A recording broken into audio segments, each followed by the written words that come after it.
Chancellor, Mr. Mayor, it is indeed a pleasure and an honor to be here. I'll tell you something, it is really inspiring. We in Washington, we talk about education, we talk about job training, we talk about the people of America, the hardworking people and the children of America who need to get ahead in a new global economy, an economy unlike any economy we've had before, based upon technology, based upon learning. We talk about it, but to come here and to see you and to meet with you and to know that people are indeed preparing themselves for that new economy, preparing themselves to be stars in that new economy, that is a great, great inspiration. And you deserve a great round of applause.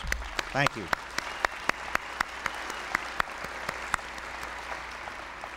If there is one animating idea, the central animating idea of this administration and of President Clinton, it is this, that people who are willing to work hard should have a shot at the American dream. Anybody willing to work hard.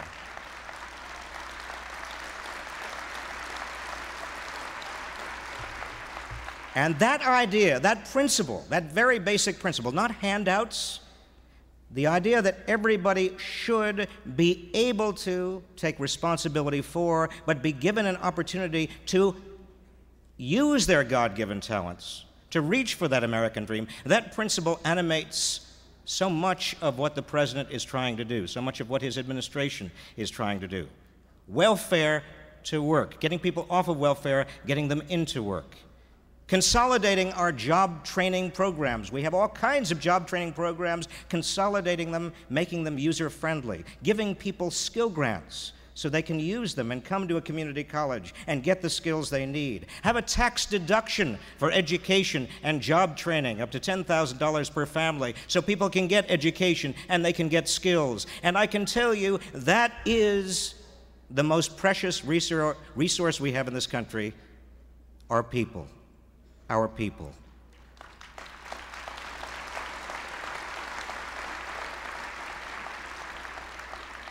Now, I, as Secretary of Labor, am here because there is no way to separate any longer education from jobs, education from work. The most valuable resource we have is our people. The most valuable business resource we have is our people. Businesses around America, the best businesses in this country, are investing in their workers. They're treating their workers not as costs to be cut, but as assets to be developed. They're training their workers, they're developing their workers, and they're building upon the education that workers already have, pushing responsibility down so that workers, in fact, do have the ability and the responsibility and the authority to get ahead. You see, it really is a partnership.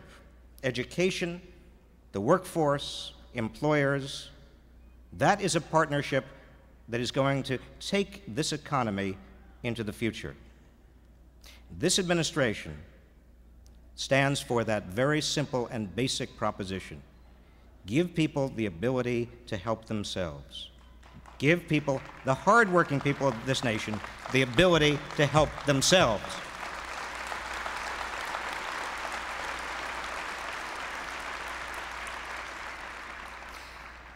I would like now to introduce my colleague in arms, my co-conspirator, as we go around the country talking about education and the workforce, education and jobs.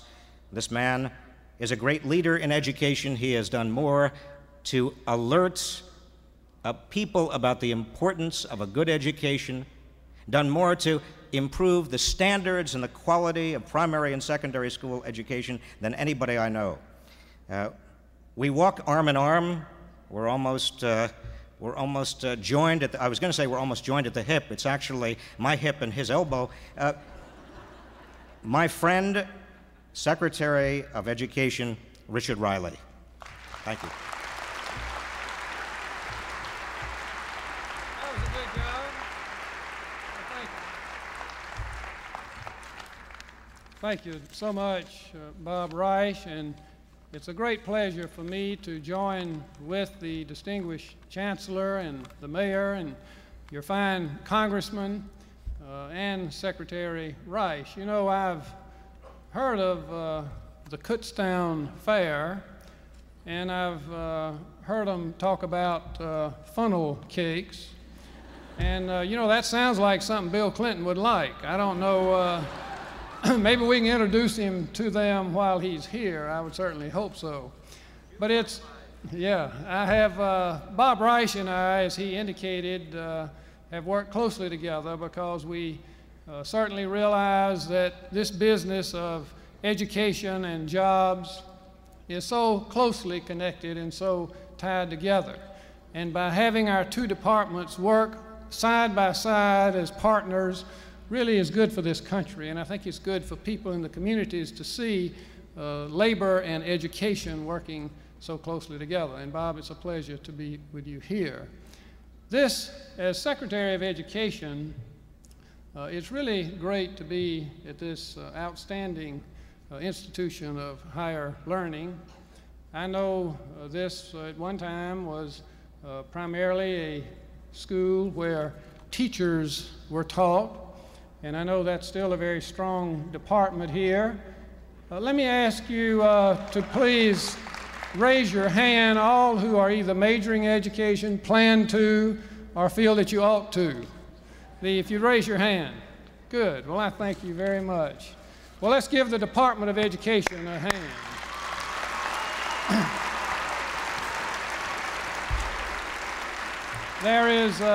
There's no finer professional way to go, I think, than to be a teacher.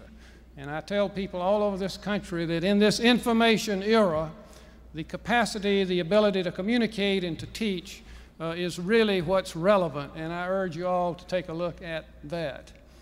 Now, I want to mention briefly the things that we have been so interested in Washington, and hopefully those are bottom-up reforms that you support. They are bottom-up. The Goals 2000 Educate America Act is state and local driven. There's no federal, no national curriculum, no way to tell you how to do it, but it is support, it is prioritizing education in this nation at a time when education must be prioritized, but it leaves it up to you in the local schools and in the states to say how to do it. It's high standards, it's parent involvement.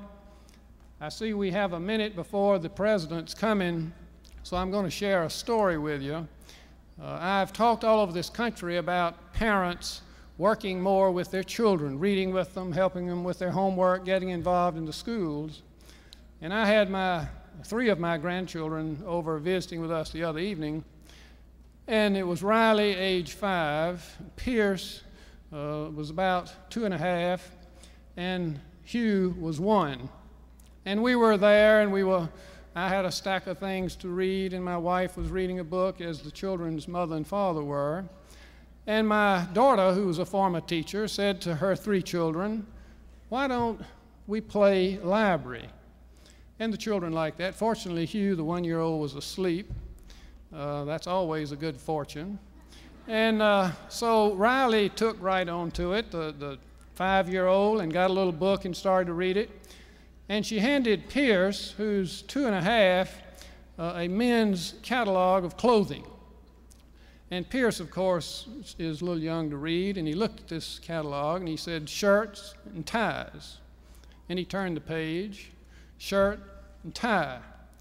And of course, I was into some very heavy stuff. I was trying to concentrate, as others were, and this was a thick catalog.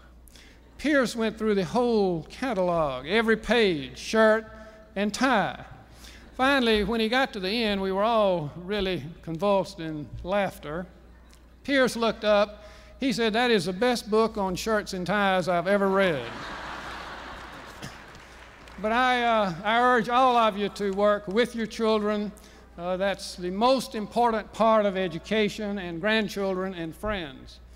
Let's look a minute at this middle-class Bill of Rights that the President addressed last night, and also think if you will, about the importance of the combination of things, the child care credit for children under 13 years of age, a $500 credit for all of children under that age to help middle-income parents, the tax deduction for tuition, and please think about the importance of that for higher education. What a great statement that investing in higher education is important, and in this country we recognize that even more. The idea then of having the IRAs expanded to include education and catastrophic health and first home buying and so forth. And then the skills grants that Bob referred to, this combination of education and training to empower people to be in control of their own training. I think this combination is tremendous, and I am so pleased that the President has seen fit to put it forth. I think it makes sense. It makes sense for children, for adults, and certainly for the future of this country. And it's time, I think, that we helped give families and give their children the increased control and the increased skills and education that they will need to negotiate in this new economy. And thank you very much. It's a great honor to be with you.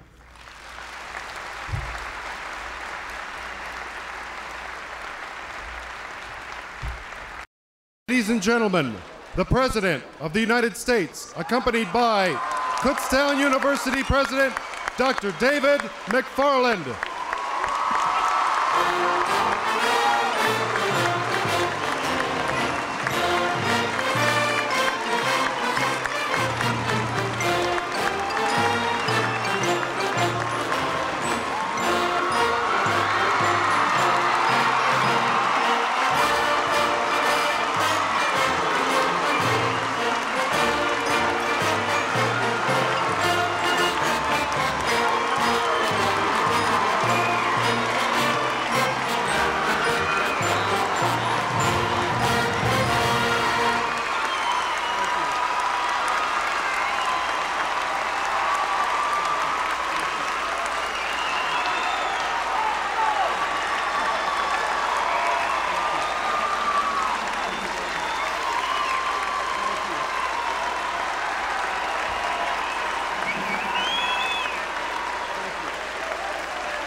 Ladies and gentlemen,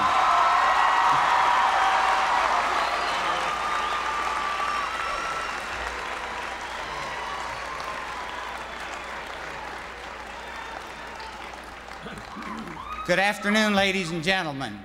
It's a pleasure for me to welcome you to Kutztown University on this special occasion.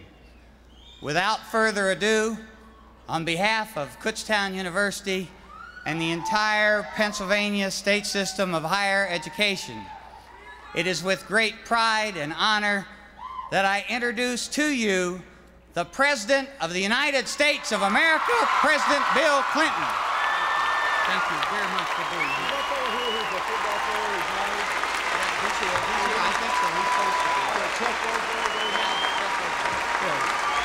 Thank you. Thank you very much. Thank you.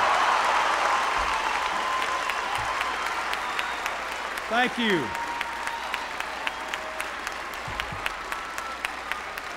Thank you so much.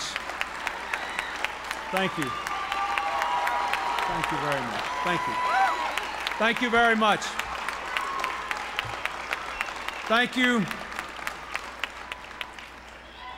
Thank you very much. Y'all sit down and relax. Cold outside, warm in here.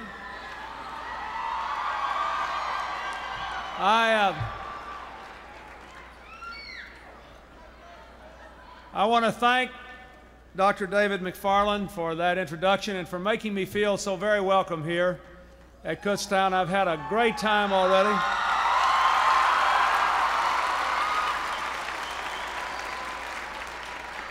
I know that before I came out, your mayor, Mayor Swarrier, and Congressman Holden, who came up from Washington with me today, Secretary Reich and Secretary Riley talked, and I thank them for what they said, and I thank especially my colleagues, Congressman Holden and Secretary Reich and Secretary Riley, for what they have done for the cause of education. I am so happy to be here with all of you today. There are a lot of reasons I came here. One is I'm beginning to feel old, and I heard that you got a guy my age on your football team, and I wanted to, where is he? Where is Chuck Roseberry? Where is he? Stand up. Where are you? I know he's here somewhere. Where are you? Yeah, that's good. You know, it's all I can do every morning to get up and go jog, and I resent you a lot. I can't believe it, but I'm impressed. I'm also glad to be joined here by your former Congressman, Gus Yatron, and your former Senator, Harris Wofford. I thank them both for being here, along with Catherine Baker Knoll, our State Treasurer. Thank you, Catherine Baker Knoll, for coming, our State Treasurer. I'm glad to see you, too. And our neighboring Congressman, Paul McHale, wanted to come, but he could not. There is a very important vote this afternoon in the Congress, and Congressman Holden's already gone back. Besides, he's heard this speech before.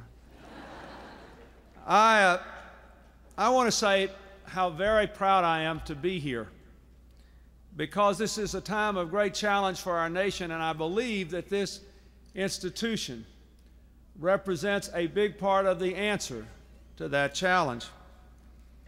You know, just a few moments ago, I had a brief roundtable with a lot of your community leaders, business people, teachers, and students who are associated with the efforts of this fine institution to help solve the problems of this area, to get an education to people, to help the businesses grow, to help start new businesses. I wanted to come here because I was very, very impressed with your Entrepreneurial Development and Global Education Center, the work you've done for small businesses, the work you've done for minority businesses, the work you've done to try to bring together people of all ages and all backgrounds who want to get an education and who want to serve and who want to help. And I'd like to ask all these folks who just met with me to stand up, because I learned a lot from them and I'm grateful for what they did. Would you all stand up, please? Thank you very much.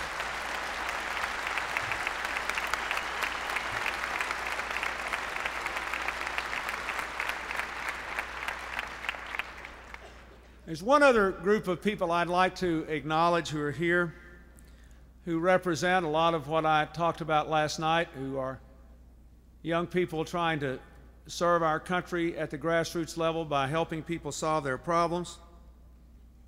They are the members of the Pennsylvania Service Corps, part of AmeriCorps.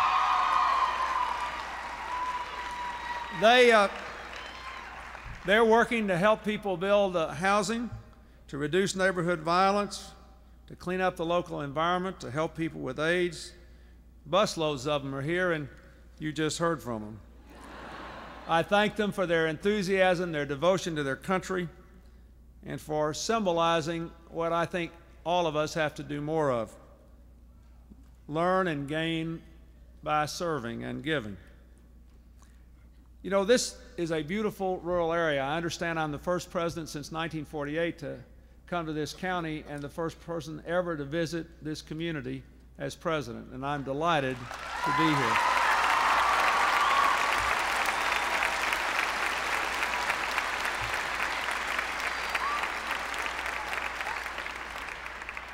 Pennsylvania as a whole and this area have been through dramatic and sweeping economic changes in the last several years. The economic opportunity that made Pennsylvania one of the great manufacturing states of America and one of the great economic powers of the entire post-Cold War world have changed. Those forces have changed dramatically. And as those of you who are younger enter your adult years and look forward to the future, you know that we have moved from an industrial age to an information age. You will hear it everywhere. What you may not hear is it does not mean that manufacturing will be less important. Quite the contrary. If we do it right, it means that America will continue to be the leading manufacturing country in the world. But more and more and more manufacturing will require more knowledge, higher skills, a better education, fewer people producing more things, which means that education will be important, and it will also be important for us to continually be able to start more and more new businesses. Big enterprises are like the federal government. We're downsizing. We're making the federal bureaucracy smaller so we can give the money back to you to educate people, to provide tax relief, to bring the deficit down, to fight crime. That's what we're doing. And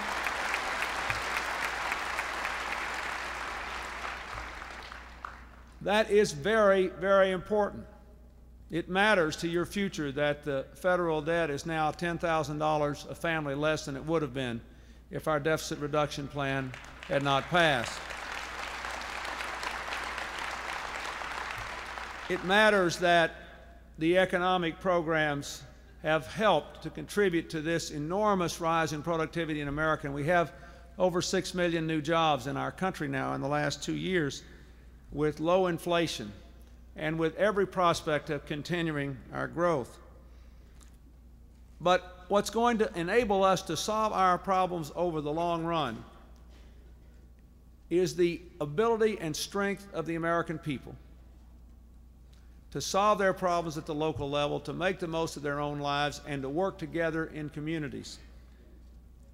I said last night in my speech, and I will say again today, that I believe what our country needs is a new covenant based on an old idea. The idea that with opportunity must come responsibility. They have to go hand in hand. If you don't have both, you can't solve the problems of America.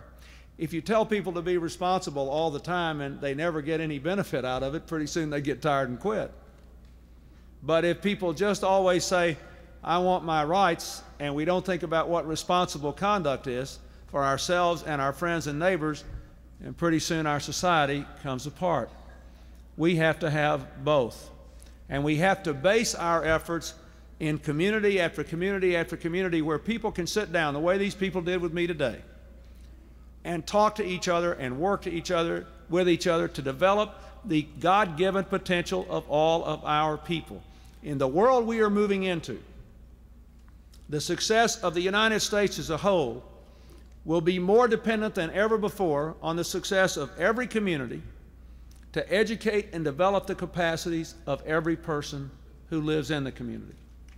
Everywhere, in every place. We don't have a person or a community we can walk away from and turn our backs on. That's why, even though we've been cutting government spending, and last year, for the first time in 25 years, we cut both defense and domestic spending, except for Medicare and the health programs of the government and Social Security, of course.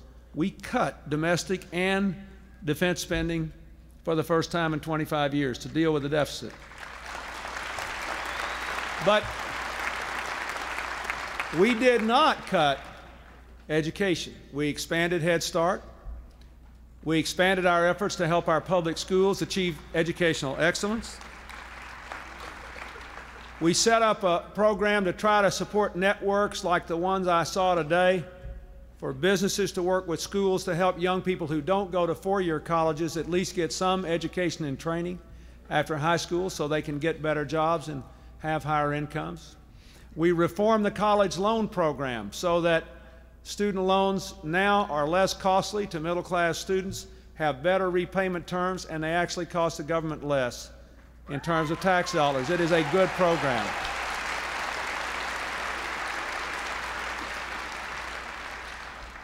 And with all of that, let me remind you of what the fundamental facts are in this economy and why these efforts are so important. Even though we had 6 million new jobs in the economy in the last 2 years, even though we had more high-wage jobs coming back into our economy in 1994 than in the last 5 years combined. Most Americans are working a longer work week than they were working 15 years ago for about the same income once you make adjustments for inflation. That is, most of our people have found that this new exciting global economy, which moves with lightning speed and opens up vast opportunities for people who can take advantage of it, has left them working harder for less, with less security. All these changes are great if you can always get a new job, but if you're the one losing the job, the change doesn't look pretty good, very good. So what our job is to make more success stories like the programs I see here. It is to empower more schools to do what this one did, to drop their categories and open their walls and reach out to all kinds of people and make education a community enterprise and a lifetime enterprise. That is what we must do. And that is why I say to the American people and to the Congress, we have gotten the deficit down and we have gotten the economy going, and there are more cuts we can make in government spending, and we can afford to provide some more tax relief to hardworking Americans, but we should do it with a focus on education so that we can raise people's incomes who have worked harder for less in the short run with the tax relief, but in the long run with better education, which is the only way to raise people's income over the long run.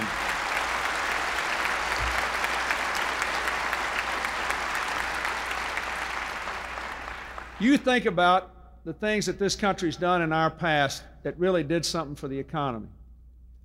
I think you can make a compelling case that at the end of World War II, the passage of the GI Bill did more to explode the American economy than any other single action, because it made it possible for our returning servicemen to go back to school and to get an education.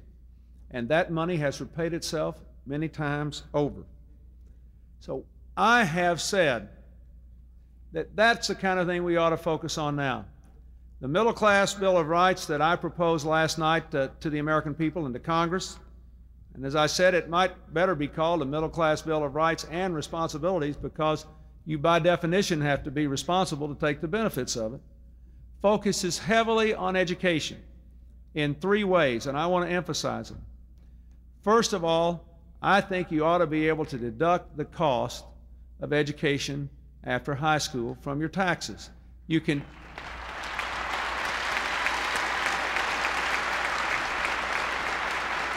you think about it. If you own a home, you can deduct the interest from your taxes. And in the early years of a home mortgage, it's almost all interest. Why do we do that? Because we want people to be able to own their homes. If you run a business and you invest in new equipment, you can deduct the cost from your taxes. Why do we do that? Because we want our businesses to modernize. You know, the stories I heard over here before I came out were the cost of equipment's going up dramatically, but now we can produce more with fewer people. We gotta support that. But if our people today can't get an education, not everybody needs a 4-year college degree, but if they can't get an education, if the systems aren't there for that education, they may not get to the home owning. They may not have the American dream that we want. So I say, if education is the most important thing for personal success in the 21st century, we ought to permit people to deduct the cost of it from their taxes. Raise your income in the short run, raise your income in the long run. The second thing, that's right.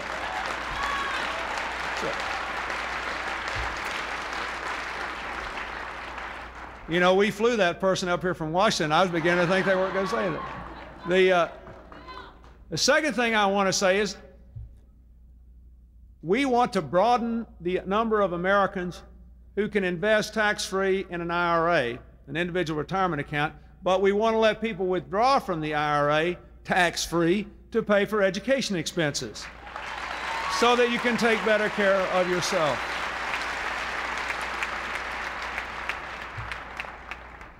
The last education component is we want to take about 70 different programs the federal government runs in training, which require enormous administrative costs, collapse them, and give the money to the American people who are eligible for them, so that if a person loses a job and is on unemployment, or if a person is in a lower wage job so they're eligible for federal training help, instead of having to figure out which of 70 programs you qualify for, you just get a voucher of $2,600 a year, up to that, for 2 years, and you take it to this school, or take it to a local community college, or take it wherever you choose if you're eligible to get it. It's a kind of a GI Bill for American workers. It will make a huge difference, and it's the kind of thing government ought to be doing. Less bureaucracy, more direct help to people to get the education and training they need to grow and to learn.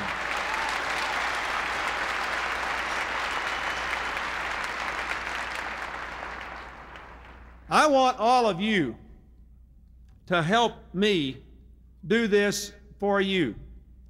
We are trying to change the focus of the national government to the grassroots of America.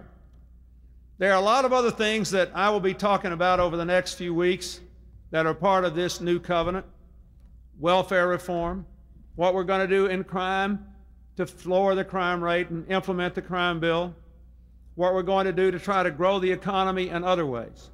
But nothing can make a bigger difference in trying to get more education to more people in more ways.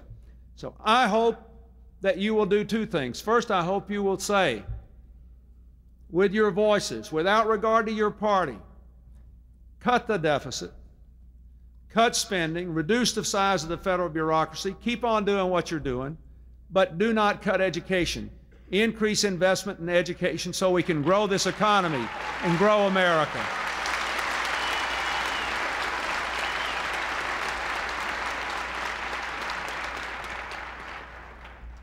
And I hope you will support the Middle Class Bill of Rights, and I hope you will support the AmeriCorps program in Pennsylvania, and I hope you will support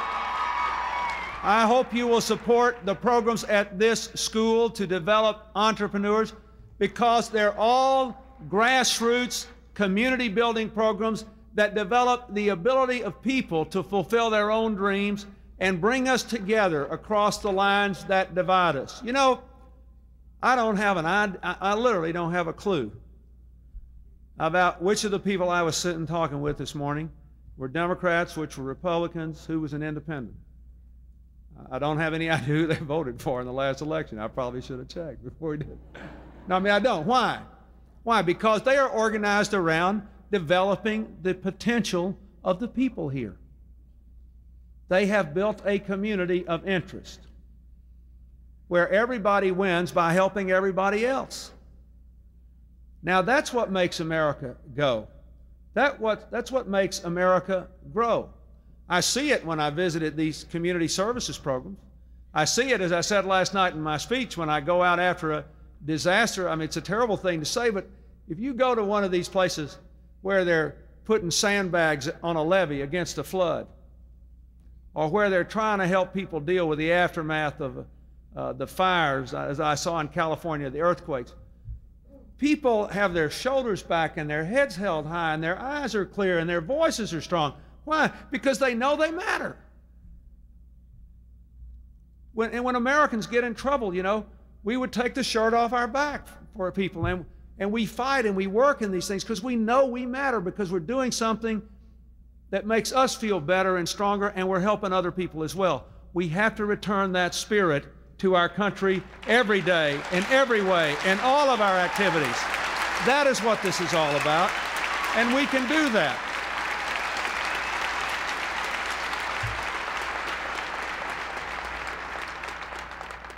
So what I want to say to you is, we've got a lot of economic challenges, and we've got some profound social problems.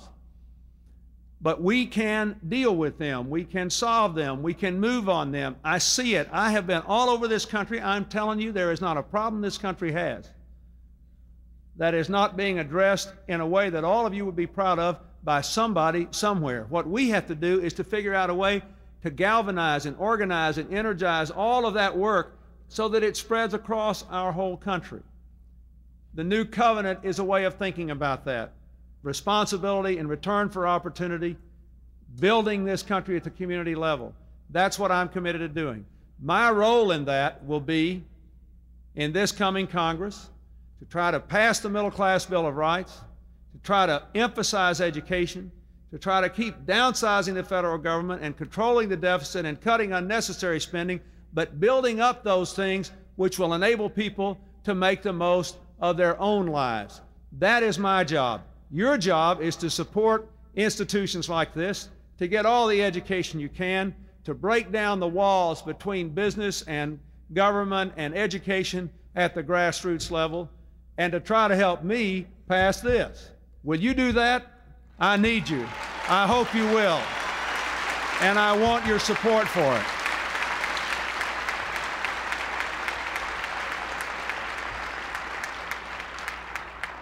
Folks, the best days of this country are still before us. This is the most exciting era we have ever known. You're going to see opportunities in the next 20 years for people to make a living in exciting and interesting ways that we could not have imagined 20 years ago. But our job is to make sure that, as President Kennedy said, the rising tide lifts all boats. We can't have an America where 20 or even 40% of us are the only ones that really do well in this global economy. And it need not be that way. But if we want our best days to lie ahead, we have got to say, we're going to get an education for all of our people. It's going to be a lifetime project. Our educational institutions are going to become the center of our communities. We're going to tear down the walls that divide us. We're going to make education available to everybody. And we're going to use the power of government not to expand or create a new bureaucracy, but to empower people at the grassroots level to chart their own future and to make their own lives in this new and exciting age. That is our mission. If we do it, our best days are ahead. I want that more than anything for you, for our children and our grandchildren and our country. And I can tell you the world still needs that. There are a lot of things out there in the rest of the world that are still a threat to decency and humanity and progress. You saw this terrible terrorist attack in the Middle East in the last couple of days. The world needs a strong America, and Americans deserve it. And we're going to get it with your help. Thank you, and God bless you all. Thank you. I like that. Thank you.